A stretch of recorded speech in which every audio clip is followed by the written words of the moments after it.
Amigos, buen día. Soy el maestro Soyex Chacón y están ustedes en Hablemos Derecho.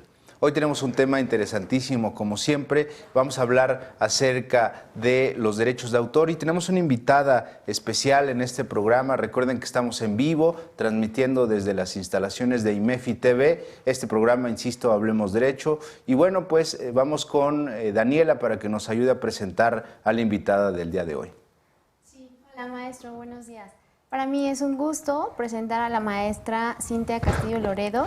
Es licenciada en Derecho por la Facultad de Derecho de la UNAM con mención honorífica, con especialidad en propiedad intelectual por la misma universidad, maestra en Derecho Procesal Civil por el Centro de Estudios Superiores en Ciencias Jurídicas y Criminológicas y actualmente se desempeña como socia del despacho Tapia Rosales Castillo Abogados. Y bueno, como ya usted lo mencionó, pues nos van a presentar el tema derechos de autor. Regresamos con ustedes. Muy bien, gracias Daniela. Y bueno, pues Cintia, un gusto que estés con nosotros aquí. Muchas gracias por la invitación. Buenos días. Buenos días. Gran tema, los derechos de autor. Alguna vez platicamos con un buen amigo David acerca de la propiedad intelectual en general y particularmente de las marcas, patentes. Pero hoy toca platicar acerca de otro tema muy relacionado, pero que es diferente, que son los derechos de autor. ¿Cómo podemos explicarles a nuestros amigos televidentes qué es un derecho de autor, quién es el titular, pero fundamentalmente el concepto básico de un derecho de autor? Bueno, pues como bien lo mencionas, la propiedad intelectual, si bien en tu programa pasado se habló de lo que es la propiedad industrial, también dentro de la propiedad intelectual tenemos al derecho de autor. El derecho de autor como tal son prerrogativas que da el Estado y reconoce a aquellos autores de obras artísticas y literarias. Pero el por qué hago énfasis en que son prerrogativas es porque muchas personas piensan que el derecho de autor una persona lo va a obtener en el momento en el que va a registrarlo, lo cual realmente no es cierto. El derecho de autor es constitutivo. Desde el momento en el que alguien hace una obra, va y es original y además está fijada en un soporte material, ya en ese momento tiene el derecho de autor. Independientemente de que lo haya registrado o no. Exactamente. El registro le va a servir para que tenga un soporte. Cuando alguien haya violado sus derechos, va a tener un soporte. Muchas veces sabemos que aquí los jueces no tienen mucho conocimiento de ello y piensan que realmente cuando tienes el derecho de autor es cuando se registra y no es así. La ley habla acerca de una creación original que haya sido divulgada o de alguna forma se puede reproducir. ¿A qué hablamos o a qué nos referimos con una creación original? Original deriva del propio intelecto de la persona. Como tal, es que no haya existido una anterior. ¿Por qué? Porque sí pueden haber obras derivadas que se basen en otra. Muchas fotografías después se convierten en pinturas. Las dos características que pide la ley principalmente es que sean originales y que además estén en un soporte material. Esos son como los requisitos. Esos son los requisitos. Para que pueda ser susceptible derecho a autor de su protección, tiene que reunir esos dos requisitos. Primero, que sea original y además que se pueda reproducir. Exactamente. Que esté expresada en un soporte físico. Las ideas no son objeto de protección. Una palabra, un discurso, si es al aire y no hay un soporte que lo haya guardado, que lo permita reproducirlo después, entonces no sería un derecho de autor. No sería un derecho de autor, no estaría protegida como tal porque no cubre con las características que solicita la ley. Muy bien, en México hay un marco legal acerca del derecho de autor. Sí, claro. El marco legal, bueno, comienza desde la propia Constitución, en la cual en el artículo 28 señala que no son monopolios estos derechos de autor, no deben de considerarse como monopolios. Posteriormente, pues tenemos la Ley Federal del Derecho de Autor y su propio reglamento. La autoridad encargada de los registros es el Instituto Nacional del Derecho de Autor, el cual se encuentra en la calle de Puebla, muy cerca del Metro Insurgentes, para que todos los autores sepan en dónde está. Y bueno, también nosotros nos regimos por lo que es los tratados internacionales, que también los podemos adecuar a nuestra legislación. Y en caso de que alguna cosa no se encuentre comprendida dentro de esta legislación, me parece que supletoriamente y solamente para el caso de que no esté regulado un caso específico, se aplica lo de la propiedad industrial. El caso de la propiedad industrial únicamente aplica en cuestión de las infracciones en materia de comercio.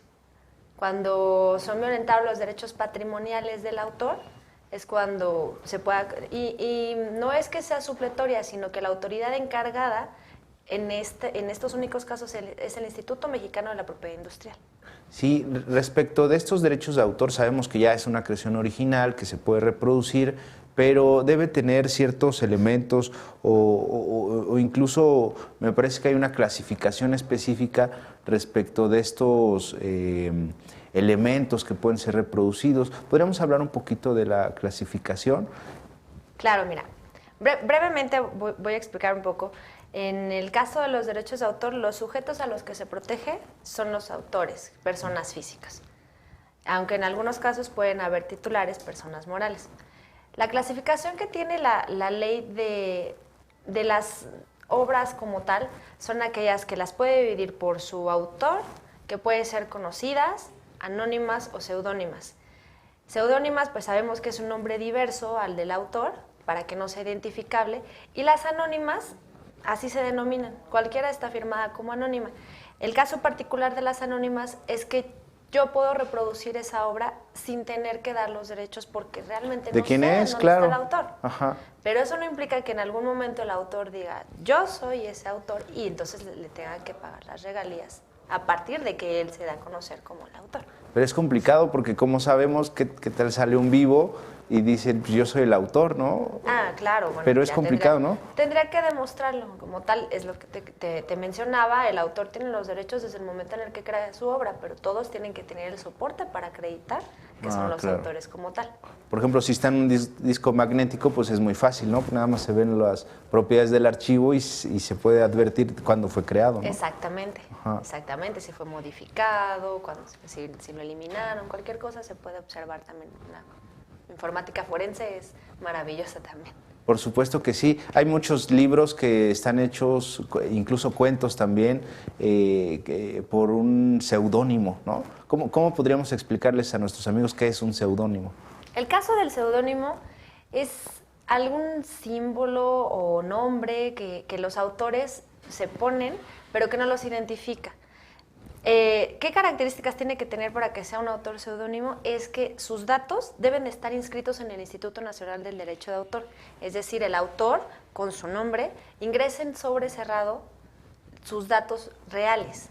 Entonces, si tú quieres identificar quién es el seudónimo, que a lo mejor en algún juicio lo requieras, puedes acudir al Instituto Nacional y solo en esos casos podría saberse.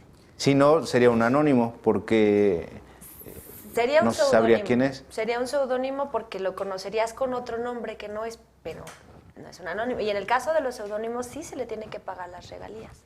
Sin embargo, si esa persona no cubre el requisito de exhibir su sobre cerrado con los datos reales, personales de la persona a la que le corresponde ese seudónimo, entonces no se podría proteger o también. Sí se protege. El caso del sobre cerrado se presenta cuando él registra su obra para identificar que está como seudónimo y así es como presenta su solicitud con su sobre cerrado. Ok, muy bien. Hay una clasificación que a mí, por ejemplo, me hace crear mucho interés, que es cuando las obras son divulgadas, inéditas y publicadas. ¿Cómo podríamos explicar brevemente, y a ver si no nos agarra el corte, qué es eso? ¿Una obra divulgada, inédita o publicada? Bueno, las inéditas son aquellas que realmente no se han dado a conocer, que las personas no conocen, que el autor decidió dejarlas encerradas en un cajón y son inéditas. Años después realmente dicen, esta obra es inédita porque no se conocía. Suele pasar cuando es póstumo el autor, cuando realmente él ya falleció, se dan a conocer estas obras. Las divulgadas son aquellas que ya se hicieron del conocimiento público y que realmente ya las conocemos, ya salió del círculo familiar del autor, ya las conocieron todos, se comunicaron tal vez por televisión, por radio, por cualquier medio que señala la ley como comunicación pública. Muy bien, tenemos que ir a un corte comercial. Queridos amigos, les recuerdo que pueden ustedes mandar sus preguntas, sus comentarios, sus sugerencias al chat de IMEFI TV Por supuesto, también está el Twitter, @PNAJ_AC, todo con mayúsculas. Y por supuesto, también el Facebook, Programa Nacional de Asistencia Jurídica. Y nos encanta que nos manden sus mensajes, sus felicitaciones y todos sus comentarios. Nos vemos en unos minutos.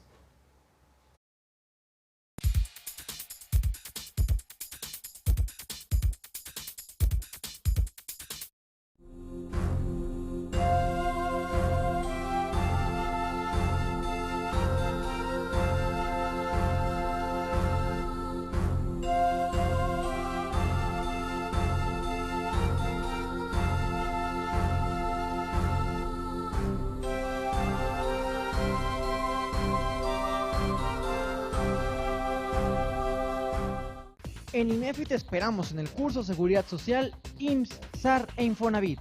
Será impartido por el licenciado en Contaduría certificado José Padilla Hernández, este miércoles 10 de diciembre. Para mayor información, comunícate a los teléfonos 5601-7371 y no olvides visitar www.inefi.com. Alegría, que lo vivamos con toda la intensidad que lo merece, que vivamos con toda la gran vibra que requiere este año 2015, que sea un gran año de éxitos y por supuesto de mucha felicidad para ustedes. El programa Actualízate con el curso CIPRED 2014, Auditoría Fiscal de Estados Financieros, impartido por el contador público certificado Francisco Javier Martínez Ibáñez, este miércoles 10 de diciembre. Tiene una duración de 20 horas. Para mayor información, comunícate al 5601-7371 y visita la web www.imefi.com.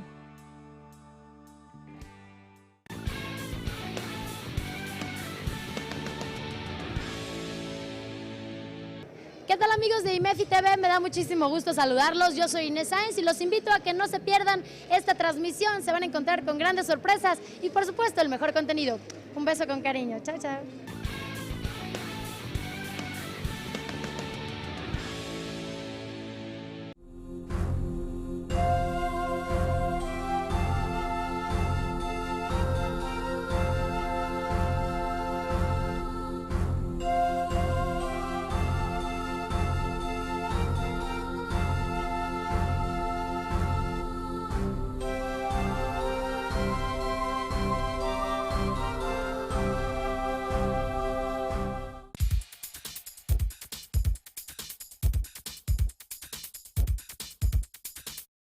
Comienzan los mensajes y saludos navideños. Ya estamos en época, ya estamos en la recta final para entrar a esas épocas de mucho amor y por supuesto para estar en familia. Ya les haremos llegar nuestros saludos con mucho gusto y bueno, pues hoy estamos todavía en nuestra materia que es de derechos de autor. Estamos con la maestra Cintia Castillo Loredo y estamos transmitiendo en vivo, como ustedes ya saben, y recibiendo con gusto sus preguntas y todos sus comentarios. Vamos a hablar acerca de la protección que tiene el derecho de autor en México. Y algo que no debemos omitir es cuáles son los derechos que tiene una persona que se considera como autora, ¿no? Como un autor. ¿Qué derechos tiene esta persona? Los derechos que surgen en favor de estos creadores de obras artísticas y literarias son derechos morales y derechos patrimoniales. La diferencia entre uno y otro es que los morales son aquellos que se caracterizan porque protegen a la persona como tal, están intrínsecos a él. Es, por ejemplo, la integridad de su obra, que su obra no sea modificada sin que él así lo requiera, que se conozca con su nombre también, es uno de sus derechos como tal, derechos morales. Y en el caso de los patrimoniales, son los que más le llaman la atención al autor, porque son aquellos que económicamente repercuten en su patrimonio, por eso se llaman así patrimoniales. ¿Cuáles son los patrimoniales? Bueno, pues son ese derecho de reproducción, de comunicación pública, de modificación también, transformación se denomina. ¿Y cuáles son estos? Bueno, comunicación pública, que él es el que va a decidir cómo y va a autorizar a otras personas que se comunique públicamente. Algo muy curioso que actualmente está en boga es la cuestión de una modalidad denominada puesta a disposición.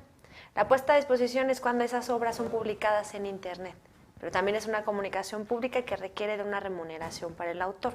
que muchas veces... eso está bien interesante. Sí, claro, que muchas veces no lo consideran, piensan que el hecho de que esté una obra en internet cualquiera puede utilizarla y realmente no, es una facultad del autor el que alguien más la reproduzca mediante la obtención de esa obra en internet. El derecho de transformación como tal es esa facultad que tiene el autor de autorizar o prohibir que se modifique su obra. De aquí se derivan lo que son las traducciones. A lo mejor quieren pasar un libro a un idioma italiano o inglés, entonces el autor tiene la facultad de decidir si autoriza o no esa modificación. Esos son principalmente los derechos que tiene, además del de reproducción, que va ligado a los ejemplares y principalmente lo conocemos en discos que a lo mejor se reproducen por unidades, libros que también son ejemplares y estos pues se considerarán en el caso de los libros dentro del contrato de edición. Sí, a mí me gustaría puntualizar estos derechos que tiene. Dividimos en dos, son los morales y son los patrimoniales, ¿no? Que le generan ganancias, ¿no? Que como bien dices... repercute en su patrimonio y es lo que le interesa al autor. Y sería injusto que no fuera así, ¿no? Claro, y que no se respetaran. Sería una violación directa a sus propios derechos y es un beneficio y es para lo que crea también su obra, el autor.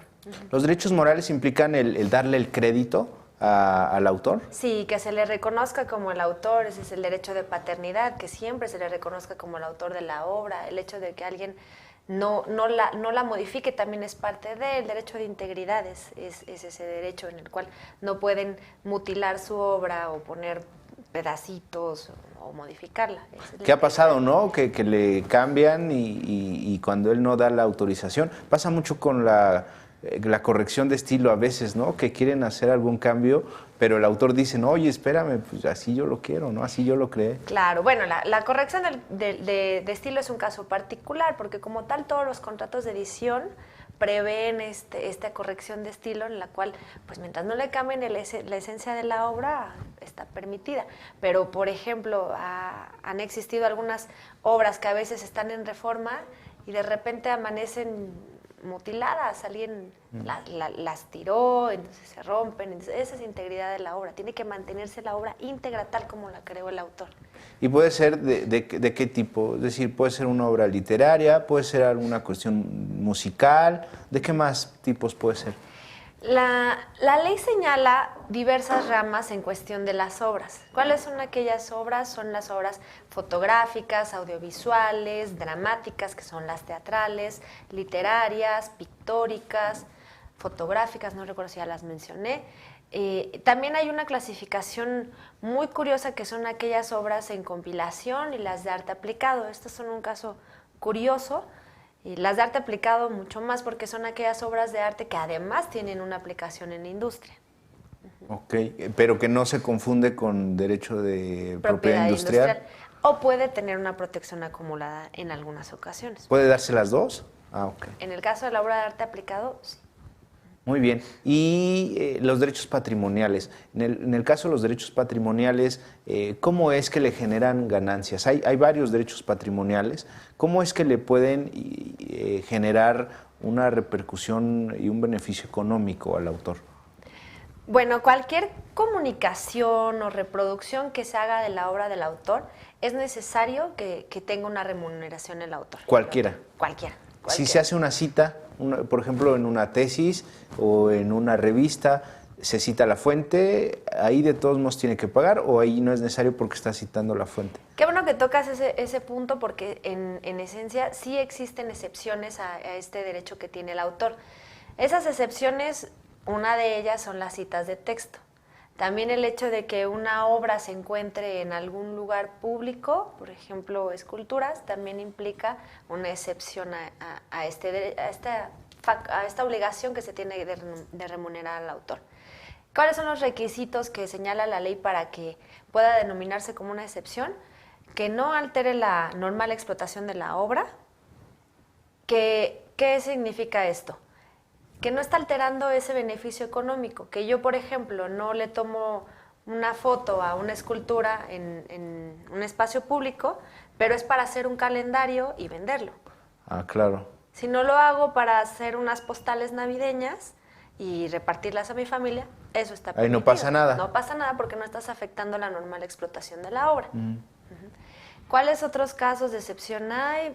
Bueno, tenemos también las noticias, principalmente los hechos noticiosos, porque los artículos como tal ya son obras, las columnas también ya son obras, pero el hecho como tal, esa noticia, también es una excepción. Cualquiera puede escribir respecto de una noticia.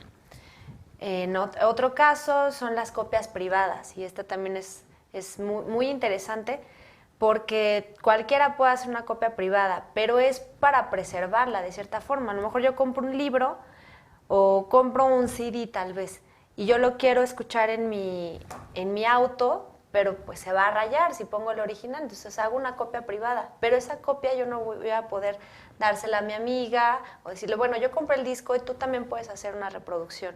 O se lo doy a otro compañero de trabajo y tú también puedes hacer una reproducción, porque ya no sería copia privada. La copia privada únicamente aplica por una sola ocasión. Una sola ocasión, o varias siempre y cuando sea el uso personal. Por ejemplo, compro un disco de música y lo quiero escuchar en mi carro. Pues, le hago una reproducción para mi carro.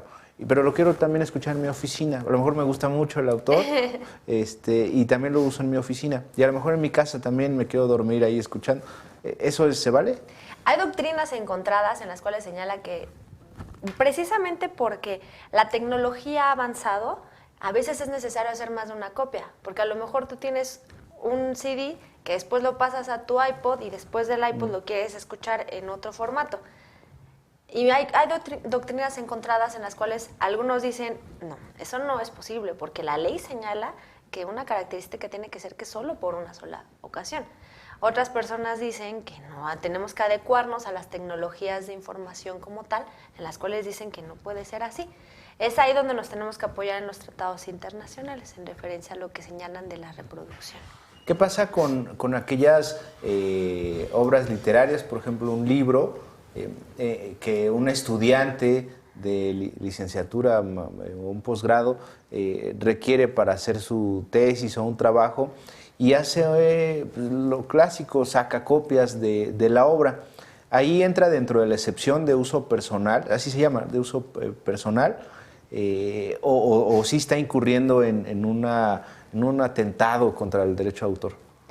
Las fotocopias de los libros realmente atentan contra el derecho de autor, pero la mayoría de las fotocopiadoras ya también se han ajustado a este sistema en el cual la propia fotocopiadora cubre esos derechos de autor. Si nosotros acudimos a un Office Depot o a cualquier otra copiadora, ellos mismos señalan que ellos pagan los derechos de las personas. Entonces, no hay ningún conflicto. Ah, o sea, ¿tienen un convenio con el autor? Tienen un convenio, no precisamente con el autor, sino con las sociedades de gestión colectiva que administran a los autores, okay. Pero sí se cubren los derechos. Eso está interesante, las sociedades de gestión colectiva, sobre todo porque no podemos celebrar convenios con todos los autores, ¿no? Y entonces, ¿el autor tiene que acudir a esa sociedad de gestión colectiva?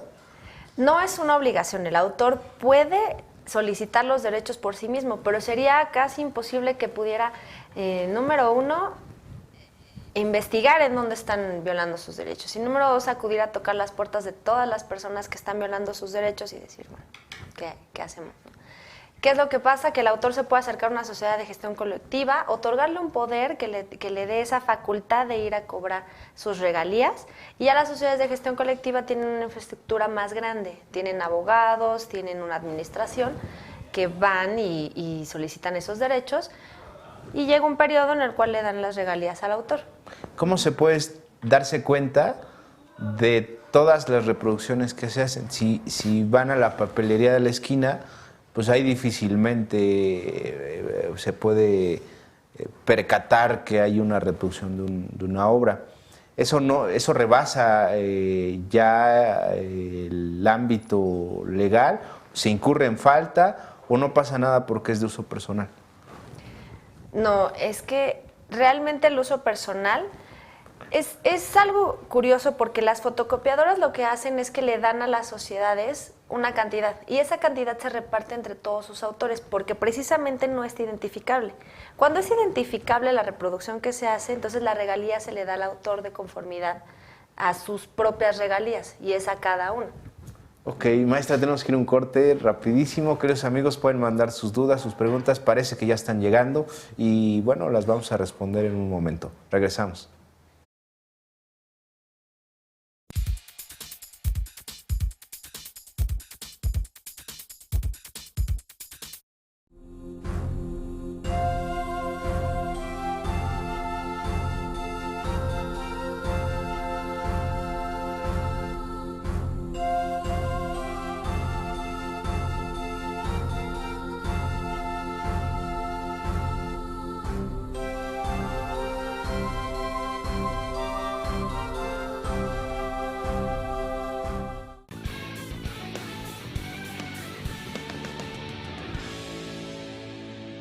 Peladas y pelafustanes de IMEFI TV, ¿no?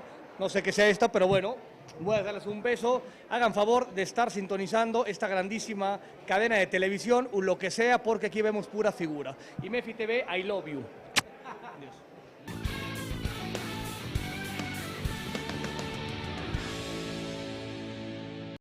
Vamos, ¿qué esperas? No pierdas más tiempo, inscríbete ahora al curso Pagos Provisionales Definitivos y Puntos Finos para el cierre fiscal 2014.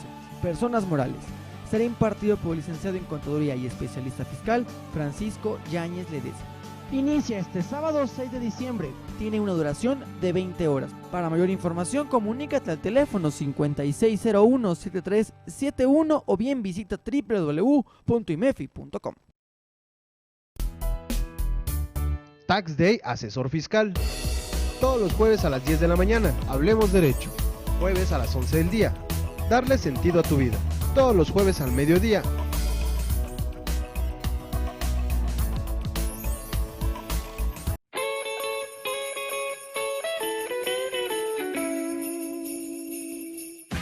Mis queridos amigos, Leopoldo Reyes Equiguas, titular de Abogado Corporativo, todos los que trabajamos aquí en IMEFI TV, les deseamos una feliz Navidad, próspero año nuevo, que este 2015 esté pleno y pletórico de trabajo, salud y parabienes para todos ustedes y su familia. Muchas felicidades.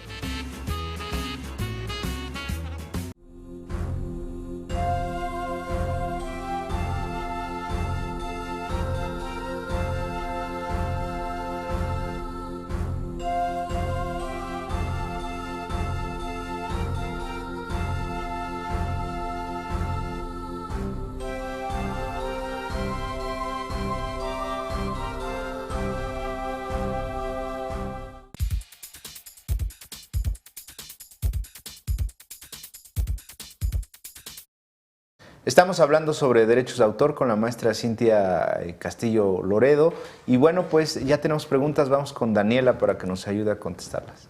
Sí, maestro. Nos pregunta Cesare, ¿qué pasa con las obras que se vuelven de dominio público y algunas personas la modifican dañando su naturaleza?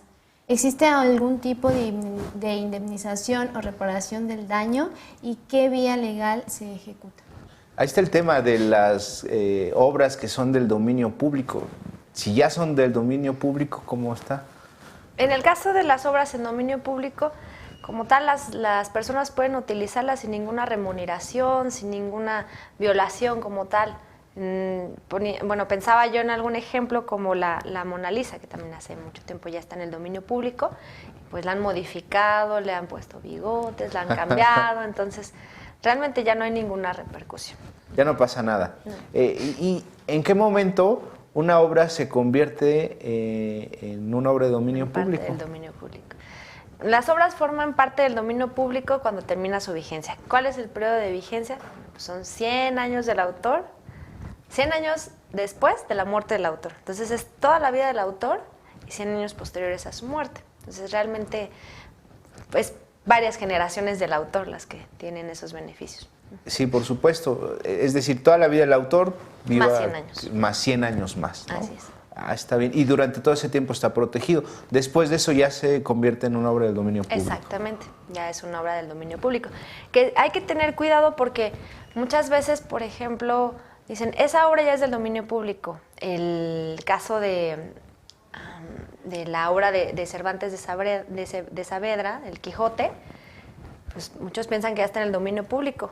Como tal la obra, sí, en su idioma original sí, pero todas aquellas adaptaciones, las traducciones que han habido, no están en el dominio público, muchas. Entonces, hay una obra. Si se hace una traducción de esa obra legal, esa por sí misma, digamos que es un borrón y cuenta nueva de la vigencia, y entonces la vida del autor y aparte 100 años más. Claro, pero aquí es un ejemplo de, tú haces una obra literaria y yo la traduzco. Entonces tú tienes 100 años, toda tu vida más 100 años, y a lo mejor yo le hice 20 años después. Entonces mi periodo empieza a partir de mi obra derivada y que además puedo explotar únicamente con autorización del propio autor original, y comienza desde que yo comunico públicamente mi obra, toda mi vida, más 100 años. Pero debe forzosamente tener la autorización, si no sería ilegal y entonces los derechos son del autor. Puede realizarla, puede realizar una obra derivada, pero no se puede explotar si no tiene la autorización del autor de la obra primigenia.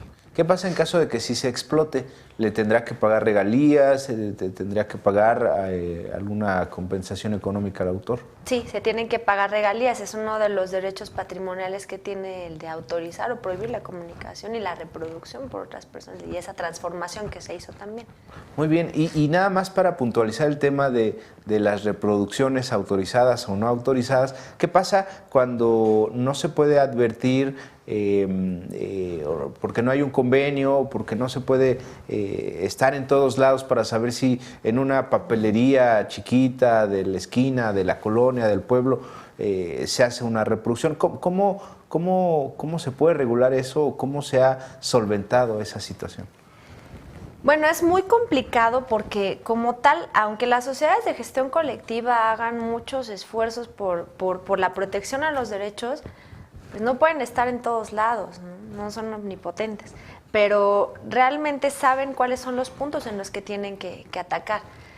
El ejemplo que poníamos de las fotocopiadoras, también me ha tocado saber que han ido a tocar las puertas de aquellas fotocopiadoras que están en las esquinas de las escuelas.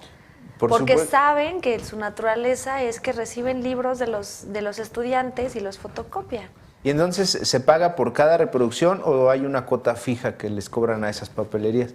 Hasta donde yo conocía y los casos que se han acercado a nuestro despacho, es que les cobran una cuota fija. Muy bien.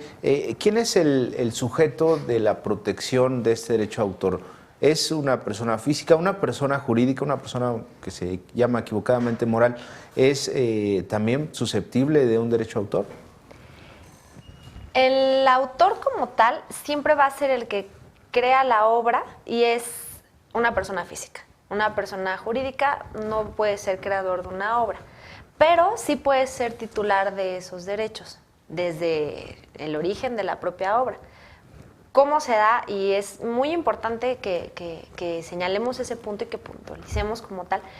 Son las obras por encargo, que muchos desconocen y que no saben que por el hecho de que alguien, una persona moral, se acerque con un autor y le diga, bueno, yo quiero crear una obra, a lo mejor una pintura, y les encargan una pintura con ciertas características, les señalan qué es lo que desean y además los remuneran económicamente por ella.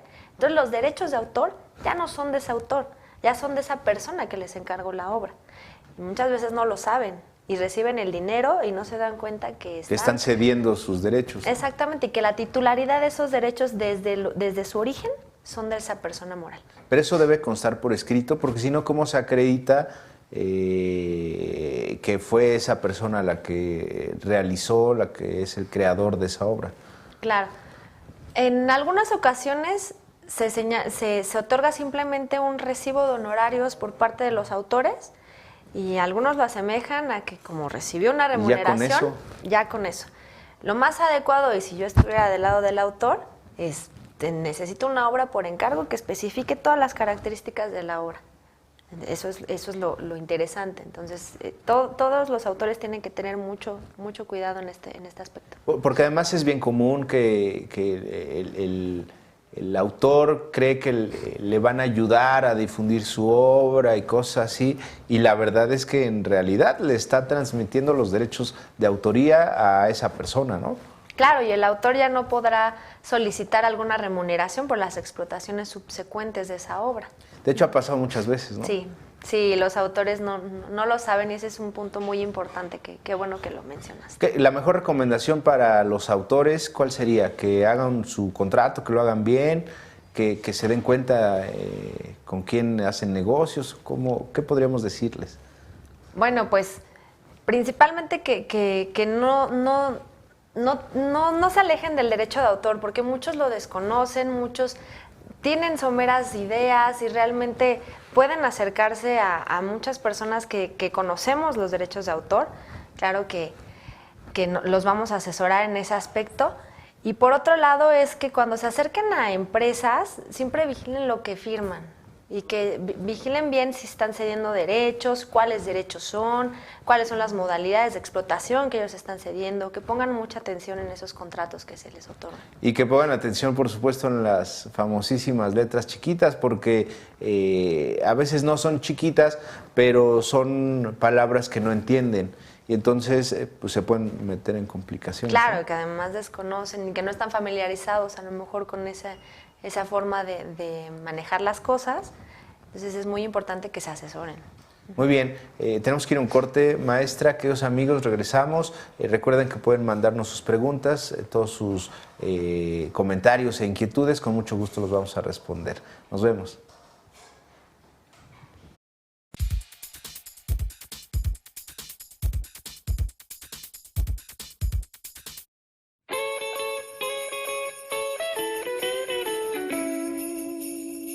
Bien amigos, soy el maestro Soyexin Chacón, soy el director del Programa Nacional de Asistencia Jurídica y soy conductor del programa de televisión Hablemos Derecho aquí en IMEFI TV. Quiero desearles un año 2015 lleno de felicidad, lleno de alegría, que lo vivamos con toda la intensidad que lo merece, que vivamos con toda la gran vibra que requiere este año 2015, que sea un gran año de éxitos y por supuesto de mucha felicidad para ustedes. El programa... Vamos, ¿qué esperas? No pierdas más tiempo, inscríbete ahora al curso Pagos Provisionales Definitivos y Puntos Finos para el cierre fiscal 2014. Personas morales. Será impartido por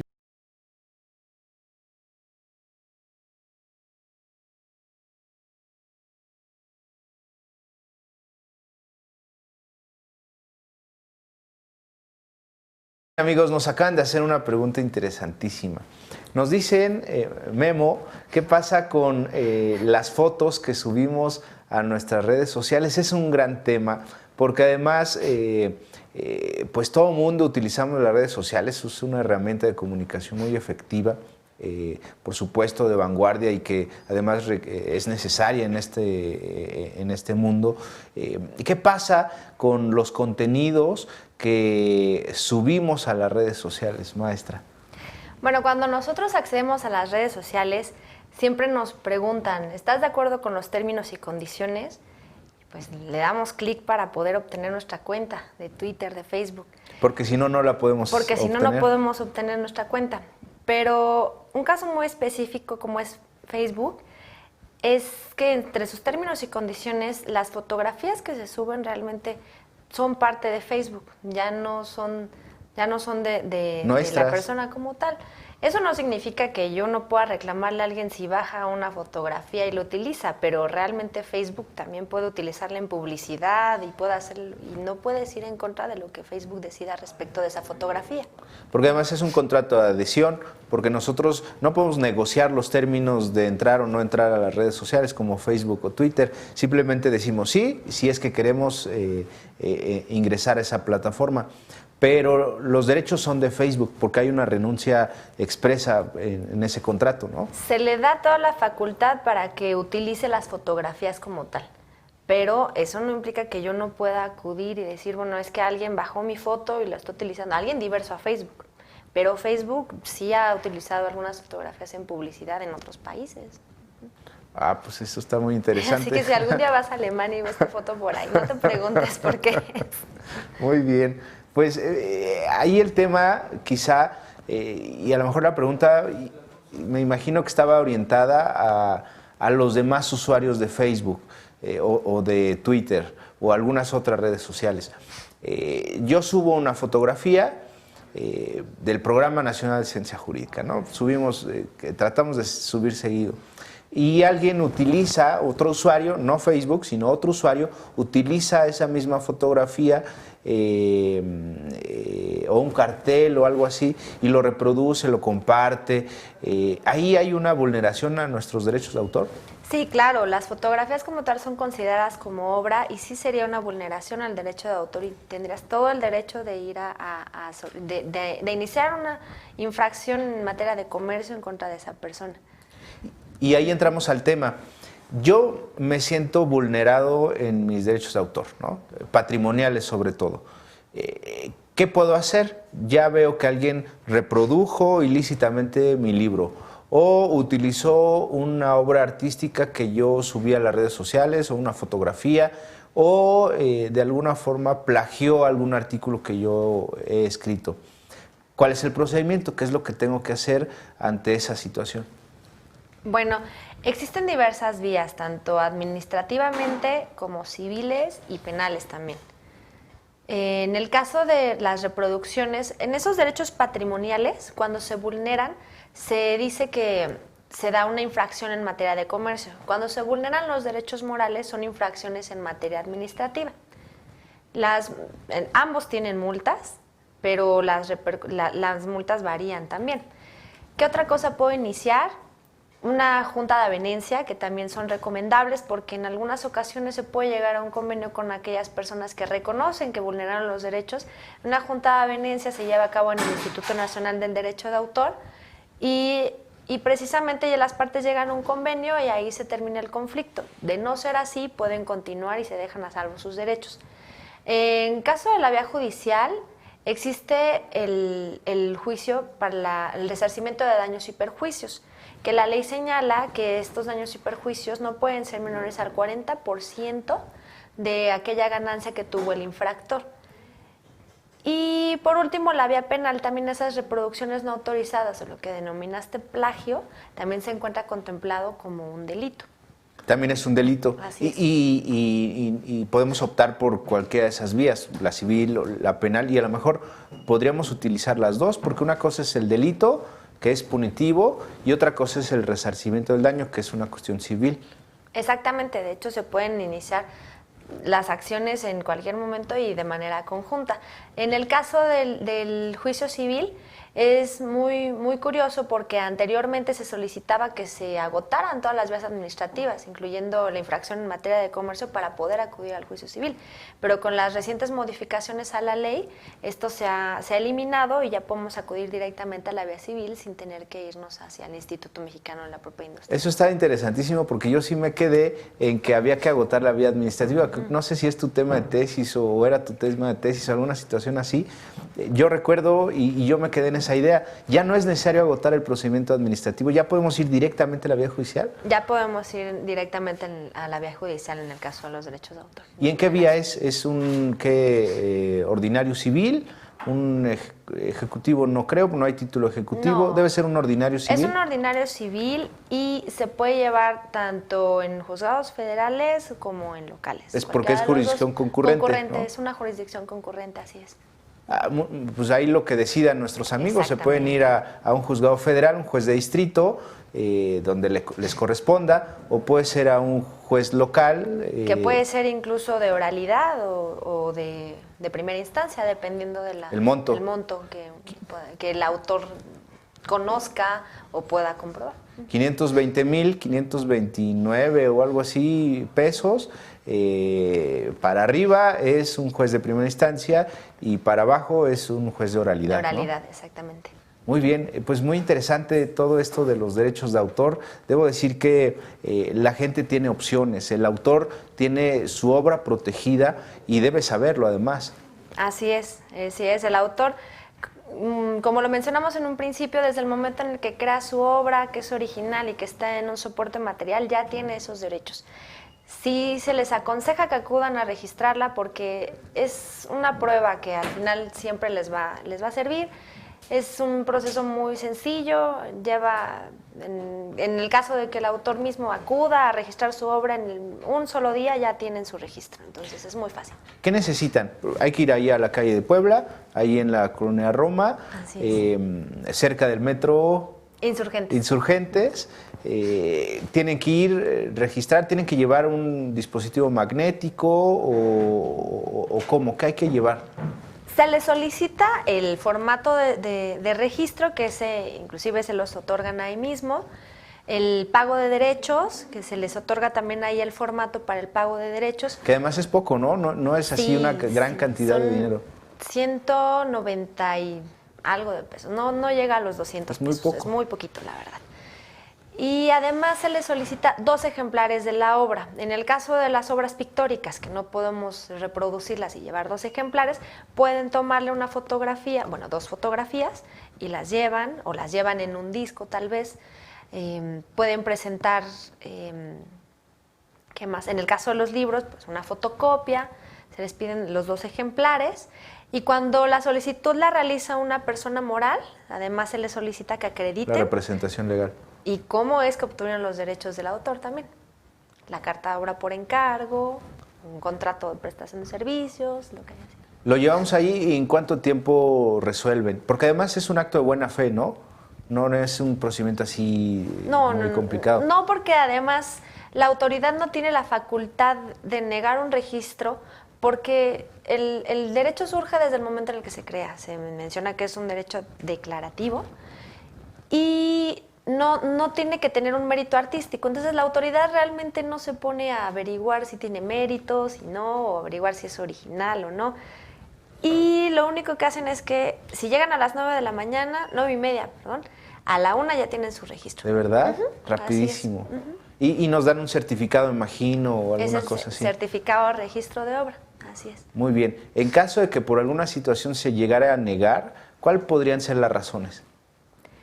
Porque ya es una obra que existe en su base, saben que ya está registrada, que existe y que no tiene la autorización del autor, y principalmente es esa. Muy bien. La que señala la ley.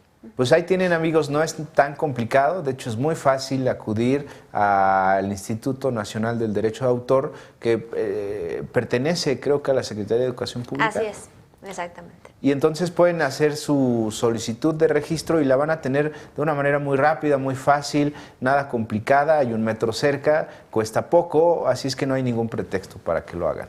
No, y de verdad los invitamos porque es muy loable que lo hagan.